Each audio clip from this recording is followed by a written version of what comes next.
Well, the fact that I didn't even see it, so I this guy like the fact that passed out no good. So gave you the cassette? So the humidity don't have to touch this. So now I just understand. it's already cleared to the extra hours. So yes, I would say sign a point. The guy who got in a DUI, They might make it clear. and I'm just brand new in the business. Phil, come here. Because it was just like, well, here's $1,000. He's on this year for it. Get out of college, it's like, and then he's Oh no, actually, I had to turn it off. Hold on. save this. And I go, why do we need $1,000? He's like, you know, I want you to do that with it. Because they wanted to, it's, you know, do that. Because I said, at the end of the next year, we're still in custody.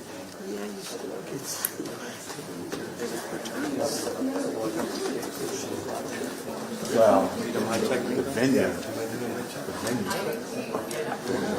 it's just,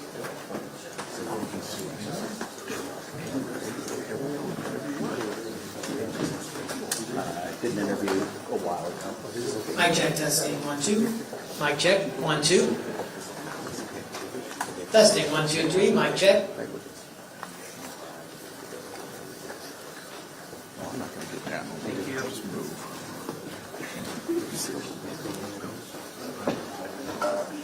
I'm not.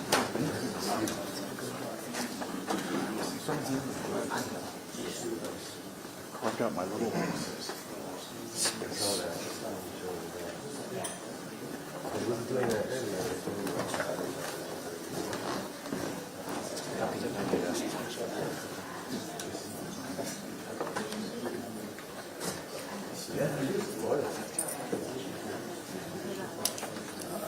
I'm not going to do well in front of these cameras, I guarantee that.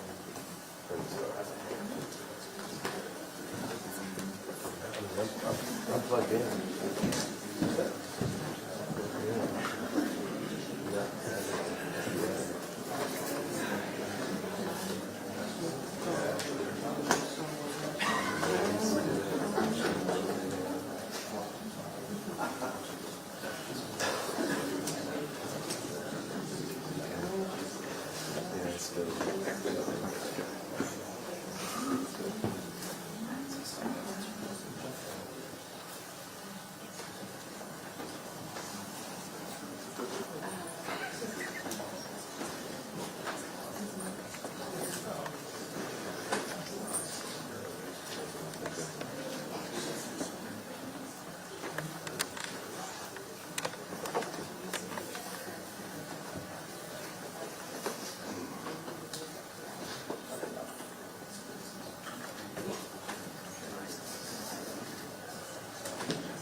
Treats for everybody. Do we have enough? A lot of cameras here. You got it.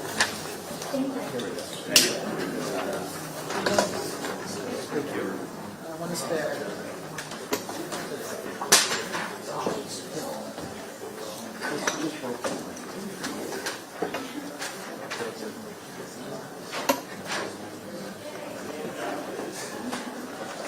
Hey Javier, you're gonna duck, right? No, I'm just stay right there. That goes right through. Yeah. Sit down on that spot. If you don't mind, or yeah, if you don't mind, thank you. All right, sorry.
Good morning, and thanks everybody for coming. Welcome to the Florida's Governor's Mansion. I'm proud to be joined by our First Lady, as well as so many accomplished members of the Florida Cancer Connect Collaborative.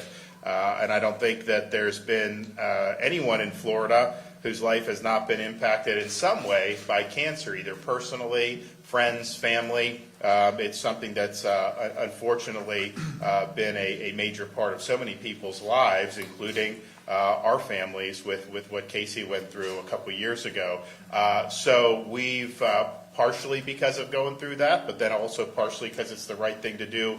We've worked really hard to be able to advance the ball forward when it comes to cancer research and cancer treatment. Under the First Lady's leadership, the Cancer Connect Collaborative has broken down long-standing silos between researchers, cancer facilities, and medical providers to improve cancer research and treatment. In March of last year, Florida became the first state in the nation to collect cancer recurrence data. Before the initiative, there was no population-level data system to monitor cancer recurrence in any state. And so we are now on a path to bringing visibility to recurrence rates in Florida. That alone is going to help doctors make new breakthroughs. We have put our money where our mouth is when it comes to these initiatives. Last year, we invested $190 million in cancer research funding, including $20 million to establish the Florida Cancer Innovation Fund. And this year, we seek to do even more. In my budget recommendations for the upcoming fiscal year, we included more than $232 million for cancer research, including $60 million for the Florida Cancer Innovation Fund and $127.5 million for the First Lady's Cancer Research Program. So we know that this is something that is important to so many people throughout our state and really throughout our country. With today's announcement, we are bolstering state-of-the-art research to detect and fight cancer. I'm just here as the window dressing and to kind of open it up, but I'm going to turn over the run of show to Florida's First Lady, and then they'll commence with the roundtable discussion. So thanks everybody for coming. And happy Valentine's Day. Did not plan it on Valentine's Day, it just happened to happen on today. So listen, you know, it's an amazing thing was 2 years ago, pretty much around this time, I was making Valentine's Day cards for our kids. And that was because I wanted to make sure that they had something to open because I was going to be getting surgery at that time for cancer. And now you fast forward to today, 2 years later, and I'm up at 5 o'clock in the morning making nearly 100 Valentine's Day cards because, of course, I had to have some for first grade, for pre-K, for kindergarten. So to really say that I've come a long way in 2 years, I really have. It's a testament to people in this room. It's a testament to the governor, who throughout the entire process, I mean, I had great doctors, oncologists, plastic surgeons. They know who they are. I can never tell them how much I thank them for everything that they did to save my life. But the governor had to live with me. And I'm sure that wasn't easy at times, especially when we had a 4, 3, and a 1-year-old running around the house.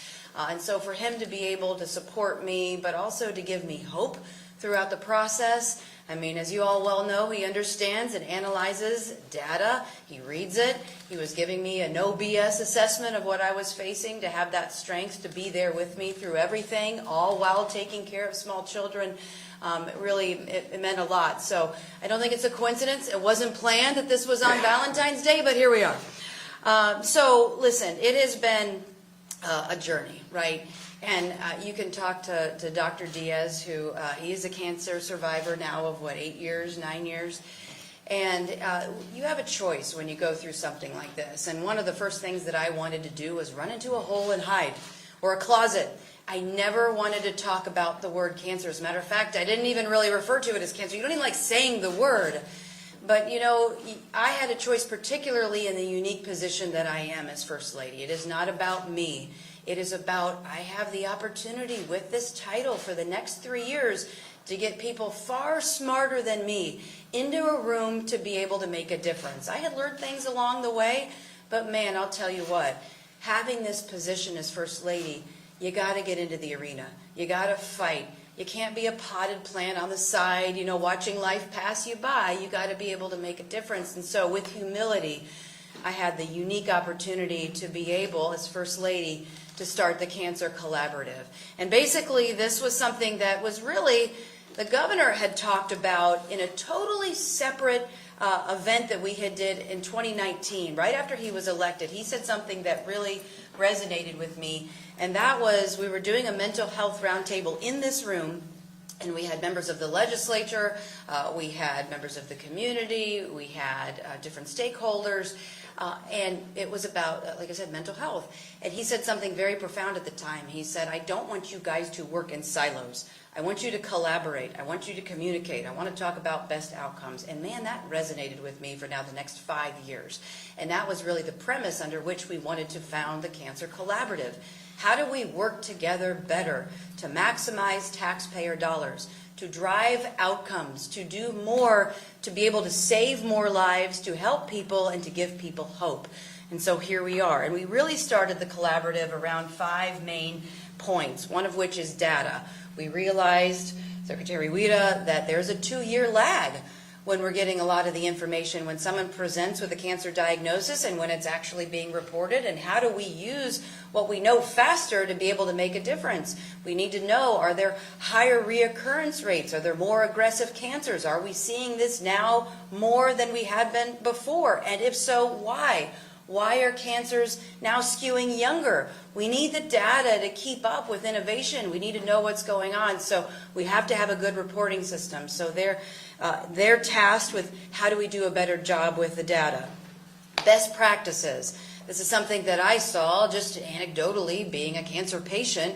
You know, if hospital system X has a really great technology or procedure or technique and hospital Y doesn't know about it, we need to tear down the walls of the silo and the profit models to make sure that Hospital X can communicate with Hospital Y and say, you know what, it really works. I'm helping a lot of people. I'm saving a lot of lives. This is something that we have to, it really feels like that when you look in the headlines and you turn on the news, I mean, we are at war with cancer. Everybody is being diagnosed, it seems like, with some form of cancer almost every day. And so therefore, we have to make sure this isn't about competitive advantages. This is about what we can do to help people survive, help people detect earlier, get better practices with less side effects, and all of these things. And so we've got to make sure we do best practices across the board, across the state. Florida's leading, and then we're going to have the nation obviously follow a lot of what Florida's doing. Funding is a big thing. Representative Garrison will talk to you about this. We want to make sure we appropriated, they did, $140 million. Let's get an ROI, a return on our investment. It is not okay to sit here and do a press conference and say, aren't we so great that we're allocating $140 million and we're recommending more. It doesn't mean anything if there aren't outcomes associated with what you're utilizing from the taxpayer. So we have to make sure that we're holding ourselves accountable. Where is the money going? And is it saving lives and helping people? Honesty. This is another one of the tenets of the collaborative. And I was meeting with some of my cancer docs. I would ask them, you know, do we really know, like, how did I get cancer? Like, I had never had a history of breast cancer. I didn't have the BRCA genes. I thought I was healthy. I thought I exercised. And here I am. And I would ask some of them, I would say, do we know? And they're like, yeah, we do know a lot of what causes it. Clearly the smoking. I don't smoke, but clearly there are things that you can do that contribute it. Well, I'll tell you what. We need to communicate everything that we know about what causes cancer to the people. No partisan anything, no agenda, nothing. I don't want to see somebody promoting something because they want to try to move a product. I want to know what causes it, what can we do to communicate to the people of the state and this country so they can make the decisions to protect themselves and their families. And so that's another tenet. And the last is innovation. Meeting with a lot of folks, there are a lot of really great technologies. Are there barriers to entry? Are there a lot of red tape and a lot of bureaucracy? Are there things that are happening that are preventing these from getting out to the hospitals and getting to people? And if so, what are they and how do you reduce it? And how do you fund that and how do you look at it? So that leads us to the announcement today, which is very exciting. So of the $140 million, $20 million has gone out the door to 30 different recipients in our Cancer Innovation Fund. And we started this because traditionally in Florida, a lot of the money, all of the money, that was appropriated would go to nationally accredited cancer institutes. But if you look, the majority of the cancers in the state of Florida are treated exterior of the NCIs.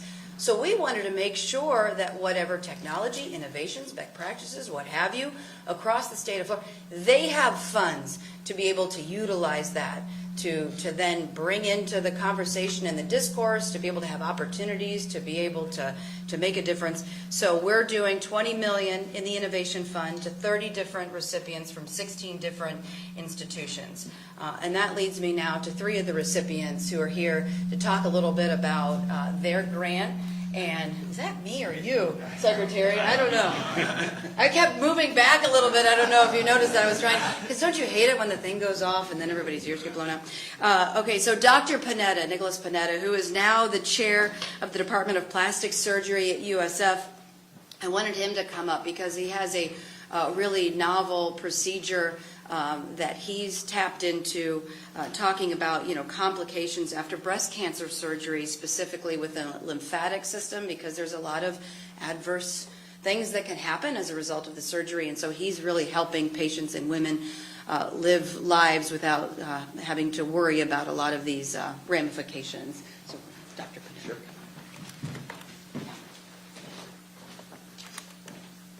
How close can we get here? I'm not sure. So, good morning, everyone. I just first and foremost wanted to thank the Governor and the First Lady for really this fantastic opportunity in empowering, researchers and clinicians such as myself to study new technologies and techniques such as the one that is specific to my practice in a way that wasn't really previously possible, right?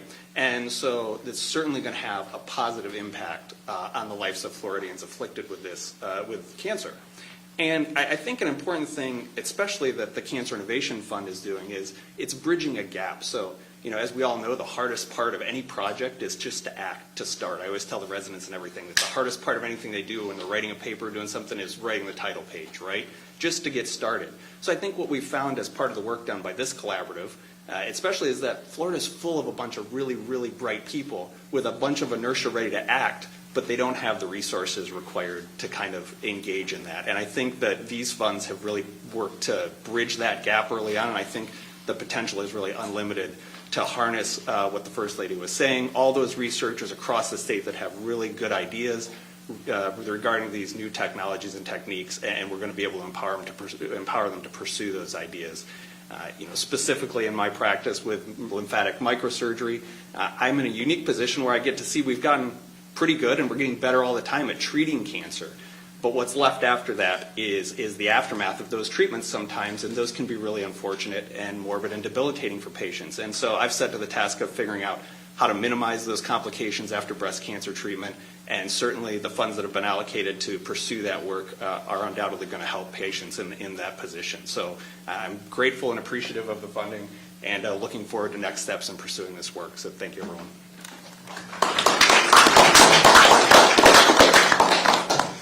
Next up is Dr. Justice Mbezo. So he was from Mayo Clinic's Department of Cancer Biology. His project will work to distinguish biomarkers to support the early detection of pancreatic cancer.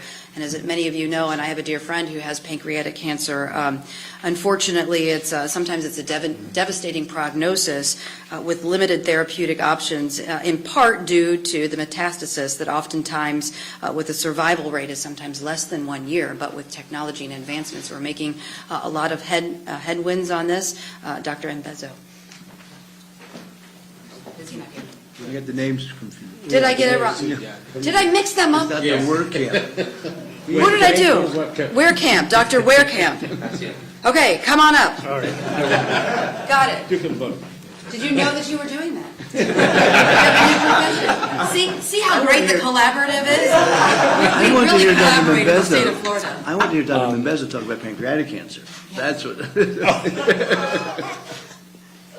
Yes, that is what I do, and I am honored to be here to talk about what I do and what we do as a lab. So I'm here representing a group of people, and we all work very hard. So it's not just me; it is a collaboration, and I'm just so thankful to be here. I think Thank you for having me, and this is an honor. It's more than I expected, but I'm just really happy to be able to showcase the work that we do and the effort that we make for such a devastating disease. So, thank you. Come on up.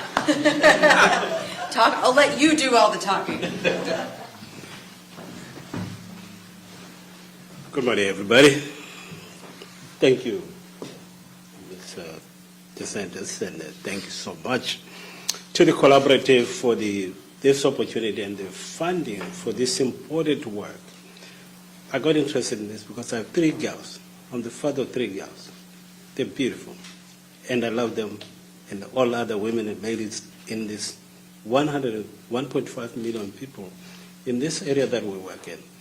So this funding is going to increase a lot of health literacy about the risk factors for breast cancer, and also create linkages for folks to get both screening and early access to treatment and detection. We collaborate with the University of Florida Cancer Center, University of Miami. It is a fantastic collaboration that for the first time in my 16 years in Florida, I've actually seen something possible. Thank you so very much.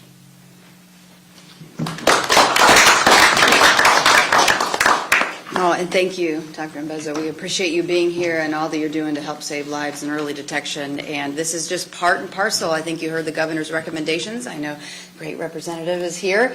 I can carry forth that message to the legislature and let us know that and let them know that everything that we're doing here, holding folks accountable, making sure we're driving outcomes, making sure we're maximizing resources, because at the end of the day, we just want to do what the governor did for me, what my great physicians did for me, and that is to provide hope that you can beat this. I know there's a lot of people who are going through some very difficult times.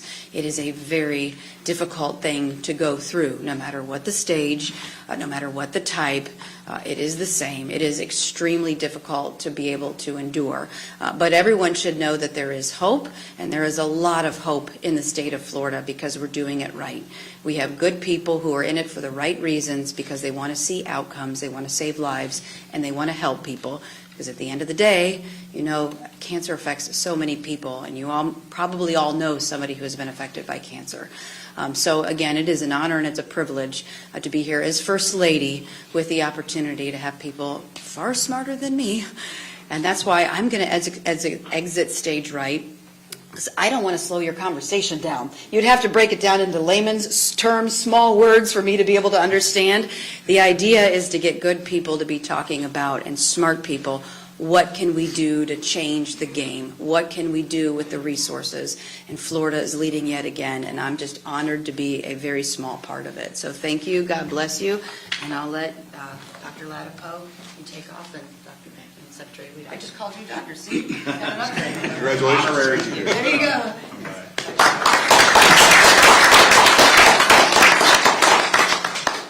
Well, it's certainly not the same without her presence, but we will proceed forward with our meeting.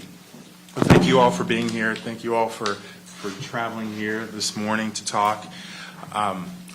Dr. Joe Latipo, I felt compelled to say that. I think I have to introduce myself somehow. So we're going to be talking about some of the great work that our Cancer Collaborative is funding, some of the innovative work. We're going to highlight a few of the projects. We're going to have some discussions about them. Very grateful. I mean, it's very obvious that the work that's happening here is being inspired by the First Lady's experience and her passion and her commitment to seeing better health for all Floridians and everyone on the planet. And it's always nice to be working for something that is a cause that is just so well calibrated for the betterment of humanity. And of course, we have the support of our governor too. So we're going to start, I believe, if I've got this straight. Now I'm not sure because I'm a little confused with everything that's happened.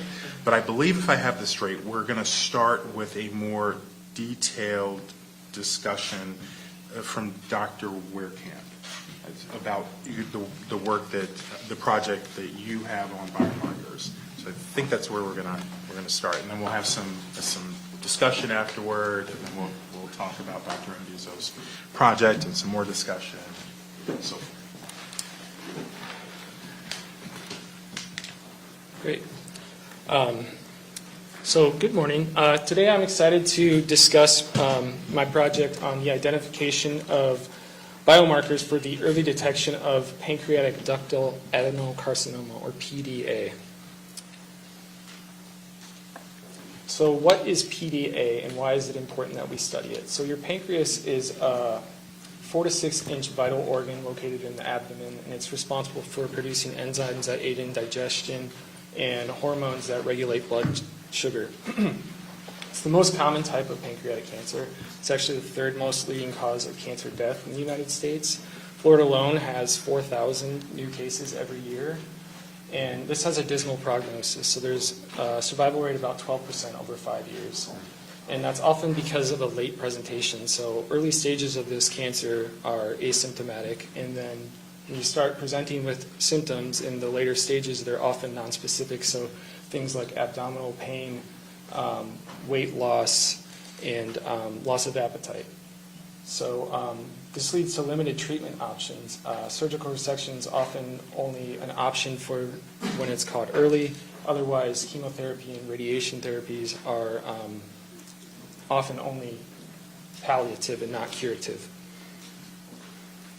So this leads me to why is it important to detect this cancer early? So if we look at the graph on the left, you see that, I don't know if you can see it, it's quite small. So most of these cases are caught when the cancer itself is distant or regional, so it's already metastasized or spread to the lymph nodes.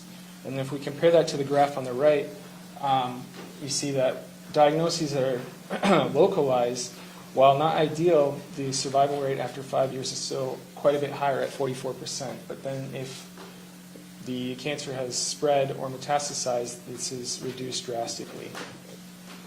So what we need are biomarkers for detection. This image represents the progression of pancreatic tissue from what we call low-grade lesions or precancerous state to high-grade lesions, or also known as carcinoma in situ, and then finally to PDA itself. And so, oops, sorry, can you go back? So what we want are markers from these cells that can, these cells then overturn and or secrete molecules that can that are released into body fluids, and ideally we would be able to detect these markers in blood, saliva, easily accessible, readily available patient samples.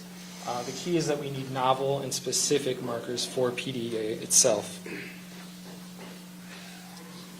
So what we did is we isolated the low grade, the high grade, and the PDA by laser microdissection, and then we analyzed those tissues by RNA-seq to identify genes that were differentially expressed between these different tissue types. So this heat map displays expression by color. So yellow and orange is high expression, and then purple correlates to low expression. And what we found is the most significantly upregulated gene from our data set is what is called peptidylarginine deaminase 1, or PADI1. Sorry. And so then we've further confirmed the protein levels of PADI1 are overexpressed in PDA. So on the left is normal tissue of the pancreas, where we see absence of staining for PADI1. The middle is normal adjacent to tumor, or NAT, and there's low or no expression of PADI1. And then clearly in the final panel, we see robust expression in PDA tissue. And this is a representative images that have been quantified below in all patient tissue samples. And what's interesting about PADI1 is this is an enzyme that's able to catalyze specific and detectable modifications in other proteins. And this is called citronellization. So what's important here is that there's a potential not only to detect PADI1 as a marker, but also its protein, what are called substrates, PADI1 substrates. So toward that end, to date, we've identified and validated 6 novel PADD1 substrates in PDA cells. And importantly, these are secreted substrates, so they hopefully will be able to be detected in liquid biopsies. Our plan is to generate antibodies against these PADD-modified substrates and then build a detection assay. And in addition, use this substrate panel for the detection of antibodies that are already present in patient biopsies. So our overall hypothesis is that high-grade lesions are significantly able to distinguish from low-grade lesions by the expression of PADD. And further, PADD and its modified targets can be detected in liquid biopsies, could form a panel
ahead of time, so I don't know if I just missed them, but.